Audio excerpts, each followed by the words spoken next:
उपवर्गीकरण करायचं ना तर 59 कास्ट त्याच्यामध्ये आहेत. फक्त तुम्ही एकाच समाजाच्या किंवा एकाच कास्टला घेऊन कसं काय चालता. आता हा अहवाल आहे, त्याच्यामध्ये काय लिहिलंय, फक्त मातंग समाजाच्या उन्नती करताय बघा. मातंग समाजाच्या उन्नतीसाठी अनुसूचित जातीचे अबकड नुसार वर्गीकरण करण्याबाबत, म्हणजे फक्त मातंग समाजासाठी करायचं का? बाकीच्या 58 जाती कुठे गेल्या? आणि हा जो काय अहवाल तयार केलेला आहे, या सुनील वारे कोण आहे? हे मातंग समाजाचे आहेत. हे सर्व कोण आहे? सगळे मातंग समाजाचे.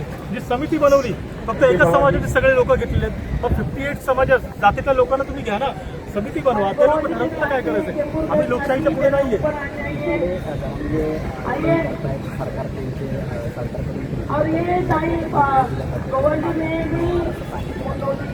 तुमच्या मागण्यांकडे सरकार पद्धतीत लक्ष करताना पाहिजे.